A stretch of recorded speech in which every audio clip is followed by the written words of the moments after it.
de femme à femme. Bonjour, je suis Hélène. Tous les mardis, je vous invite à découvrir en toute simplicité les instants de vie d'une femme qui pourrait changer la vôtre. Ces témoignages ne vous laisseront pas indifférents. Bonjour à tous, bienvenue dans ce nouvel épisode de votre podcast de femme à femme. Je suis déjà morte de rire avec la femme que je reçois aujourd'hui. Quand elle est arrivée, je lui ai dit bonjour Madame la Ministre parce que je suis très honorée qu'elle ait pu trouver un petit moment dans son agenda pour venir à moi. Bonjour Jannick. Bonjour Hélène. Un agenda de ministre, tu me l'accorderas quand même. En ce moment, oui, je dois dire ça comme ça.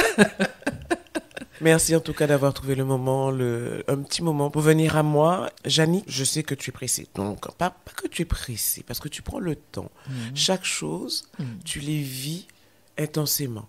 C'est ça. Voilà, c'est ça. Donc ce temps que tu m'accordes, je sais que tu vas le vivre intensément. Et ouais, Donc aujourd'hui, j'aimerais que tu nous dises quelle tranche de vie est-ce que tu souhaites partager avec nous. Alors, cette tranche de vie, alors avant que je commence, pour te dire que je suis tout à fait honorée, justement, d'être devant ton micro aujourd'hui. Cette tranche de vie, c'est entre 22 et 34 ans. Diantre. Je crois que c'est la deuxième femme qui me donne une tranche de vie aussi large. Ouais. 22 ans et 34 ans, ça fait Ouais. 12 ans ça quand même. Ouais, parce que c'est 12 ans de ma vie que j'ai vécu, alors je dois dire avec une intensité, mais dans la violence, dans tout ce qui a fait que, ben voilà, qu'un jour je me suis dit, mais qu'est-ce qui se passe? Qu'est-ce qui t'arrive là? Jamais, je n'aurais imaginé un jour avoir ce mode de vie-là. Il a fallu ces 12 ans pour que je me dise non, regarde les choses autrement parce que là, il s'est passé quelque chose. J'ai cru que, en fait, je dormais et que... Un jour, tu t'es réveillée. Ouais, en fait, je vivais un truc qui devait être dans dans une autre vie parallèle. Une autre dimension, en fait. Oui, une autre vie parallèle. Bon, ok, je me marie avec un homme que je n'ai pas... Je dirais que j'avais pas forcément d'amour. C'est comme si je faisais les choses par compassion. J'ai toujours été dans une démarche à aider l'autre. Donc, avoir de la pitié, d'apporter justement mon aide à un individu qui, je me dis, peut-être que je peux faire quelque chose pour cette personne-là, tu vois.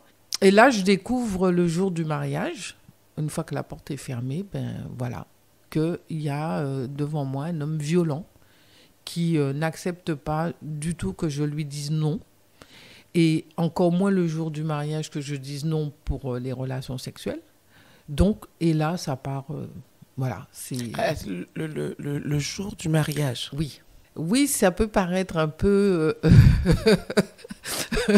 loufoque, je sais pas, j'en ris aujourd'hui.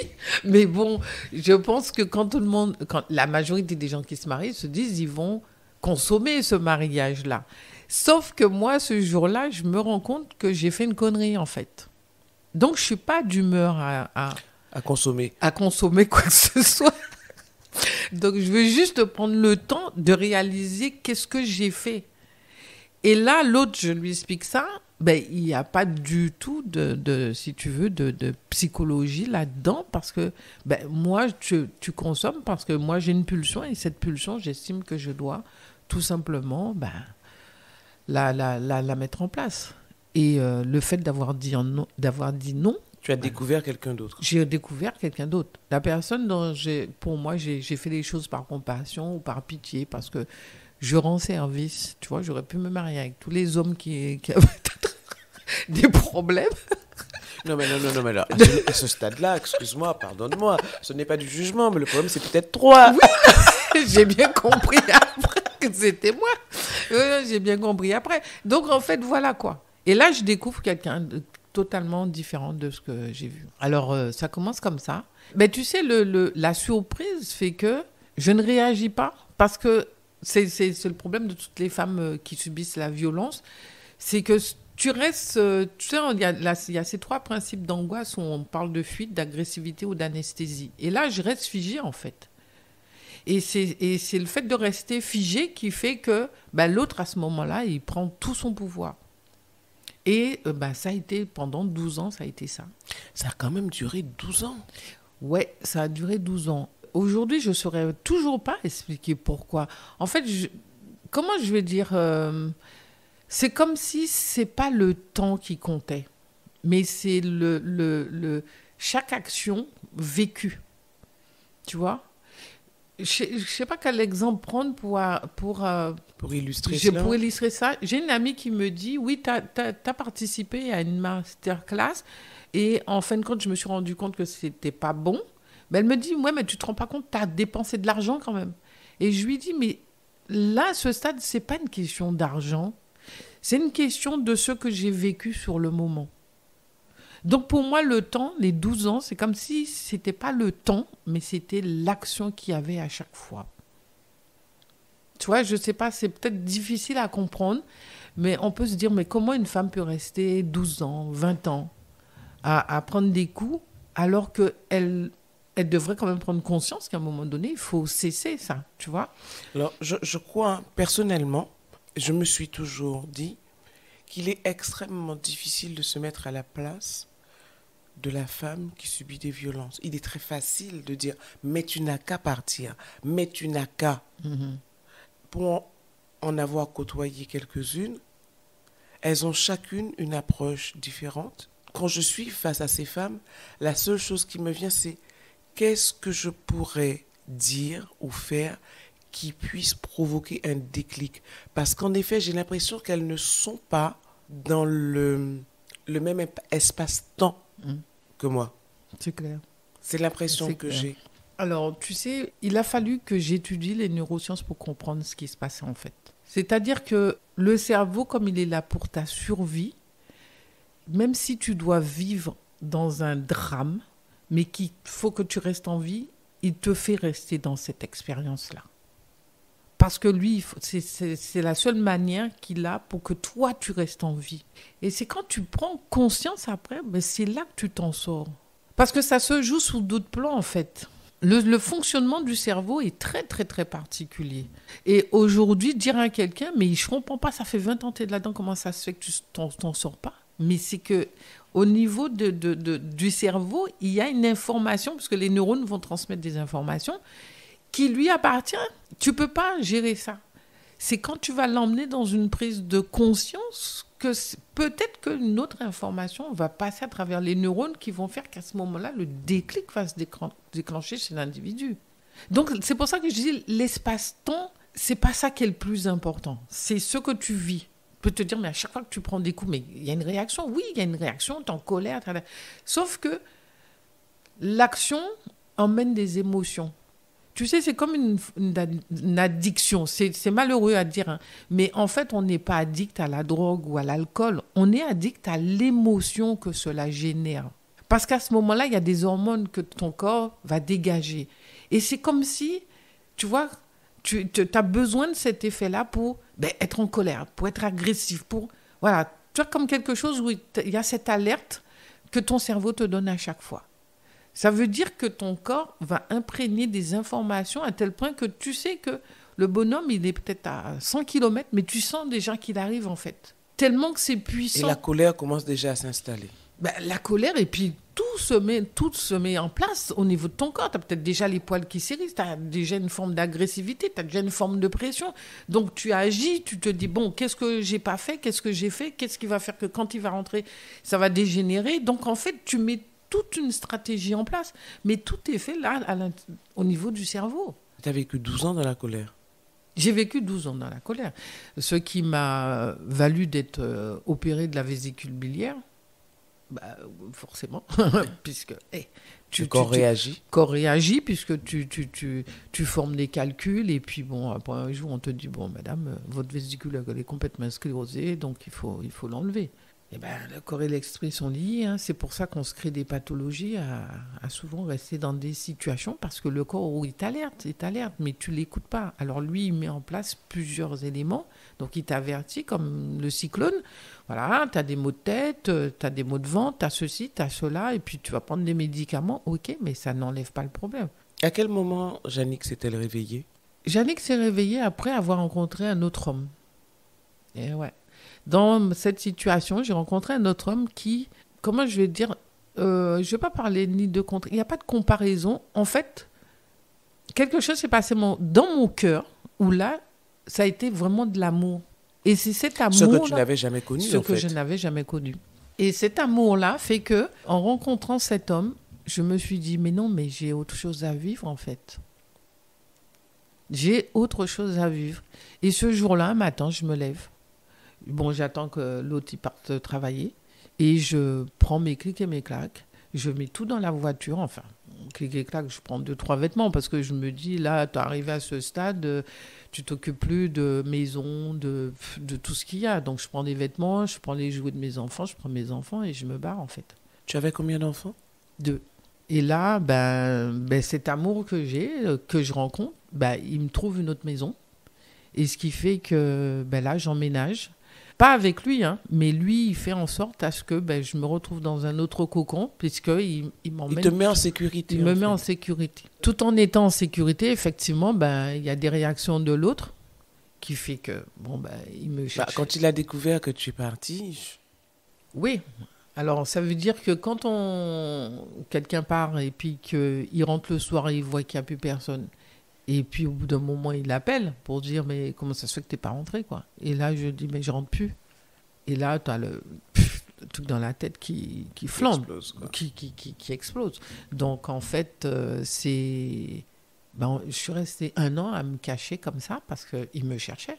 1 an? Ouais. 1 an à déménager. En l'espace d'1 an, je crois que j'ai dû nous déménager 4 ou 5 fois. J'avais eu un appartement, j'ai fait 1 semaine parce qu'il a trouvé où j'étais. Et le soir, j'ai dû redéménager en 4e vitesse. Parce qu'il n'était pas question de divorcer, vous étiez toujours mariés. Ça vous a pris combien de temps? T'as pris combien de temps pour obtenir le divorce? Ça a mis 1 an. Et en fait, c'est-à-dire au moment où je suis partie, ça a été pratiquement au moment, parce que moi, entre-temps, j'ai été voir un avocat.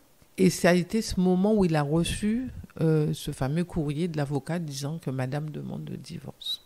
Alors, j'étais à l'hôpital parce que c'est le jour où je devais me faire opérer de la vésicule biliaire. Il est venu à l'hôpital. Et là, il m'a dit, il n'est pas question qu'on divorce. Ouais. Alors, j'ai dit, les choses sont entamées, donc je ne vois pas pourquoi je ne divorcerai pas. Et là, le gars, il a pété un câble dans l'hôpital. Et voilà, et la violence dans l'hôpital. Donc, tu as des infirmiers, des docteurs qui sont arrivés en catastrophe. Quand l'infirmier a voulu prendre le téléphone pour appeler la police, il lui a sauté dessus, il a arraché le fil du téléphone. Enfin bref, ça a été le truc. Les gendarmes sont arrivés, ça a été... Mais je te dis, j'ai vécu un film. Hein.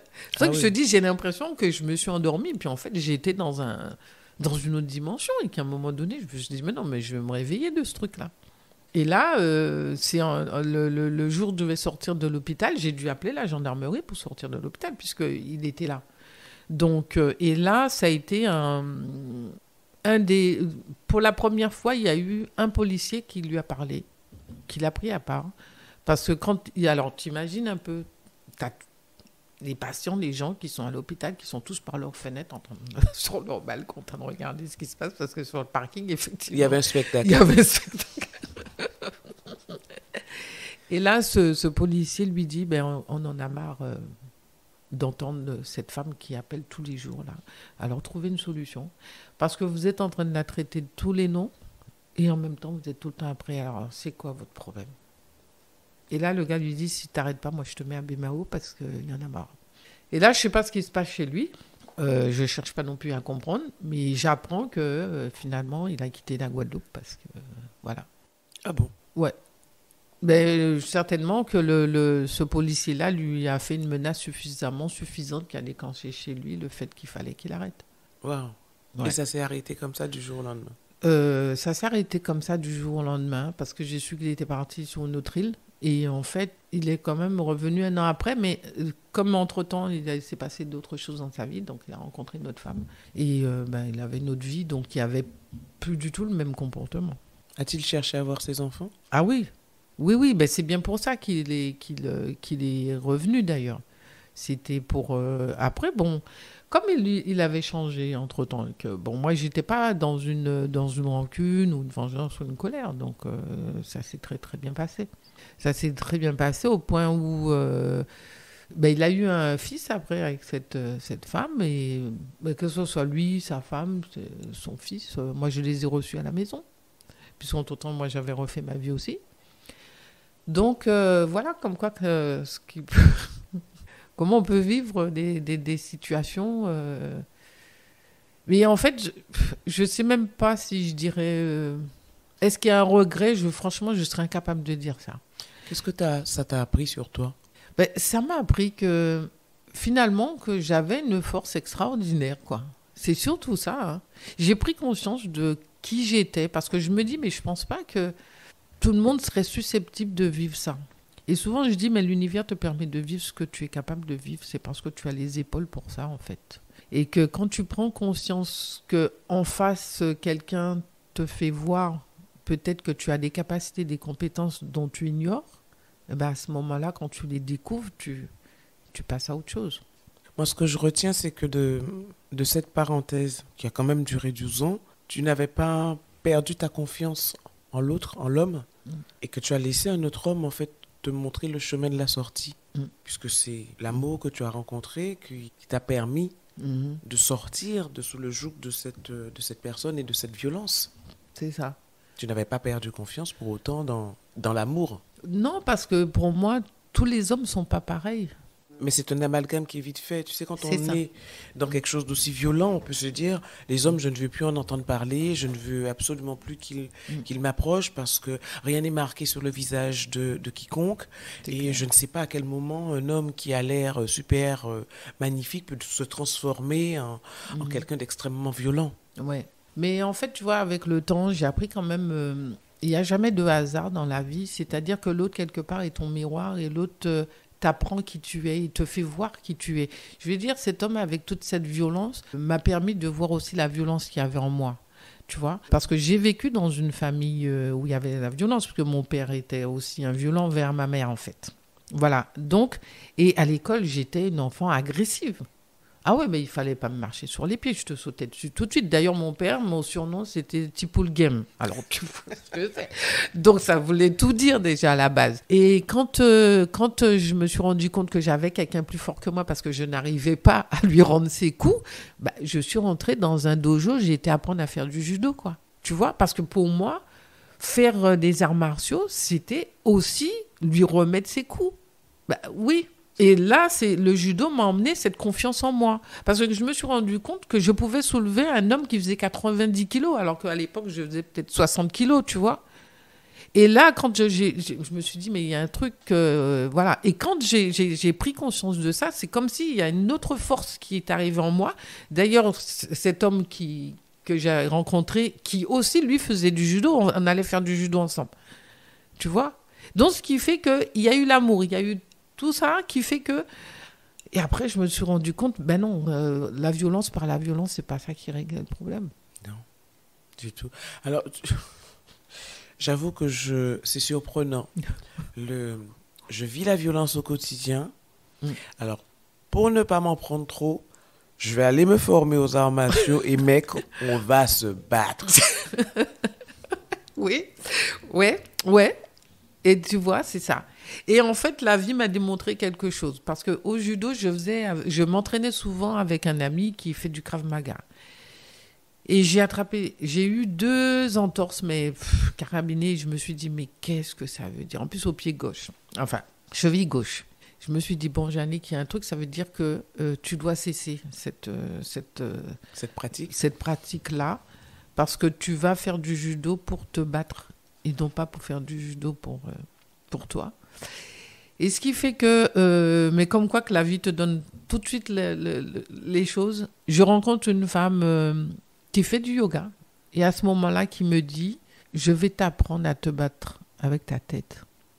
Et je commence à faire du yoga avec elle.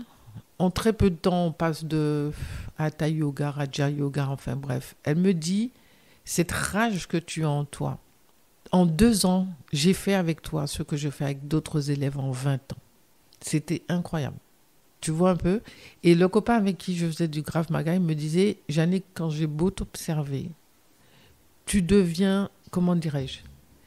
Il faut que tu reçoives un coup violent pour faire sortir toute cette force qu'il y a en toi pour qu'à ce moment-là, tu deviennes comme une tornade. Là, tu vois plus. Et il me dit, tu vois, si tu savais utiliser ça là, autrement, tu serais quelqu'un d'autre. Et là, quand cette femme m'a dit, je vais t'apprendre à te battre avec ta tête et pas avec ton corps, là, je comprends. Et là, elle m'entraîne dans une chose, elle me dit, mais c'est assieds-toi. Tu veux te battre avec qui là maintenant? Tu veux faire quoi à qui? Tu peux le faire avec ton esprit. Pourquoi tu veux te fatiguer, à perdre de l'énergie comme ça? Et là, franchement, ma vie bascule à 90 degrés, je change tout. Tout change. Je change de boulot, je change tout. Je passe vraiment à autre chose. Tu l'as rencontré avant ou après d'avoir quitté ton mari? Avant? Cette dame? Oui. Ah oui, longtemps après. Longtemps après? Longtemps après, parce que j'ai fait 3 ans de judo, j'ai fait du jiu-jitsu, j'ai fait pas mal de choses. C'est après, là, je vivais déjà, j'étais en ménage avec l'autre homme. Hein. Donc, et d'ailleurs, c'est pour ça que je te dis, on allait faire du judo ensemble, etc. Et lui, entre-temps, quand il est décédé. Et c'est après son décès, justement, quand j'ai rencontré cette dame. D'accord. Et qui me dit, voilà. Qui a aidé à ce que la Jannick d'aujourd'hui émerge. Ah ouais. Et là, je pars vraiment dans autre chose de ce que j'aurais jamais imaginé. C'est-à-dire que je reste un an à végéter parce que je ne sais plus qui je suis, je ne sais plus quoi faire, je sais plus, j'ai plus envie de bosser avec les gens, j'ai plus envie de voir les gens. En fait, je coupe tout, toute forme d'interaction, je reste avec mes enfants. Et là, petit à petit, il y a les choses qui se mettent en place. Je rencontre quelqu'un qui me dit, mais non, mais tu as de l'or dans les mains, tu ne sais pas ce que tu as dans tes mains, il faut que tu trouves. Et là, je ne comprends pas, je dis, qu'est-ce qu'on me raconte? Mes mains, bon, ok. Et là, je rencontre quelqu'un qui m'apprend à faire du magnétisme. Et après, ça a été des massages. Et puis, je rentre dans tout ce qui est développement personnel. Donc, je lis énormément. À cette époque, je rencontre aussi un ancien prêtre qui était la soutane parce que, il m'a expliqué un petit peu que c'était plus son truc. Et toutes les semaines, le gars me ramène un bouquin. Il me dit, lis comme ça. Toutes les semaines, j'ai un livre à lire. Parce qu'il revient chercher le contenu du livre pour voir si je l'ai lu. Et c'est de là que je rentre vraiment dans tout ce qui est spirituel. Mais ça va même au-delà parce qu'il m'apprend même les techniques ésotériques, tu vois. Et puis là, tout se déclenche. Tout se déclenche et je comprends pourquoi ce monde est là, pourquoi je suis là, qu'est-ce que j'ai à faire maintenant. Et pourquoi tu es passé par certaines choses. Et pourquoi je suis passé par ça. C'est pour ça que je dis, mais je n'ai pas de regrets. Tu vois, parce que pour moi, ce sont des expériences qui m'ont forgé, en fait. Parce que c'est grâce à ces expériences-là que je suis ce que je suis aujourd'hui. Yarak, tu as dit quelque chose de très, très fort. Tu as parlé d'addiction. Ce n'est pas facile à entendre, de se dire qu'on est addict à notre bourreau. Ça fait bizarre d'entendre ça. Mais... Alors, ce n'est pas la première fois que j'entends cette hypothèse. Alors, je ne sais pas si c'est une hypothèse ou... Voilà. Mais qu'est-ce que tu aurais à dire aux femmes qui sont actuellement dans des situations de violence, sachant qu'il n'y a pas que la violence physique. Qu'est-ce que tu aurais à dire à ces femmes-là? Ce que je pourrais leur dire, c'est regardez en face la personne qui vous fait vivre ça, qui fait ressortir en vous ces émotions-là. Et regardez l'émotion et écoutez l'émotion. Qu'est-ce que l'émotion est en train de vous dire? Cette colère, qu'est-ce qu'elle est en train de te dire? Est-ce que cette colère, elle te dit, mais toute cette colère que tu as en toi, toute cette tristesse,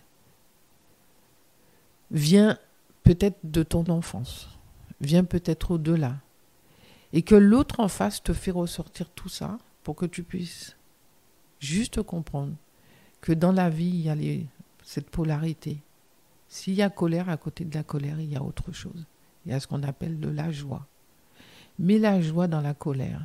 Je ne te demande pas de te débarrasser de la colère, parce que la colère est aussi une ressource. Va puiser dans cette colère tout ce que tu as en toi pour justement y mettre de la joie. Parce qu'en face de toi, celui qui t'emmène à ça, il te fait juste découvrir toi. Et quand tu auras compris qui tu es, tu vas pouvoir te débarrasser de celui qui est en face de toi. Ou peut-être tout simplement changer la donne. Parce que quelque part, tu auras compris que tout ce que tu vis, derrière ce que tu vis, il y a un être qui a une puissance phénoménale. Et moi, je suis team, les femmes sont très puissantes. Waouh. Merci. Merci Yannick, vraiment. J'ai, avant de te laisser partir, une question pour toi. Quand on te dit de femme à femme, ça te fait penser à quoi? Qu'est-ce que ça t'inspire? De femme à femme, pour moi, c'est la matrice dans laquelle il y a l'humanité. Waouh, on ne me l'avait pas encore dit. J'accepte. Je saute de joie.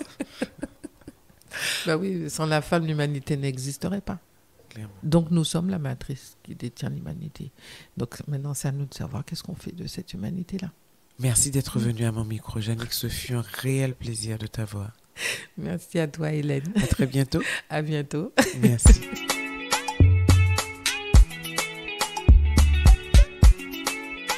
Merci d'avoir été avec nous pour cette tranche de vie. Si vous avez apprécié, pensez à vous abonner à ma chaîne YouTube Femme & Co pour ne manquer aucun épisode. Ils sont également disponibles sur Apple Podcasts, Deezer, Spotify, entre autres. Alors likez, donnez un maximum d'étoiles, laissez vos commentaires et surtout partagez. À la semaine prochaine. En attendant, prenez soin de vous.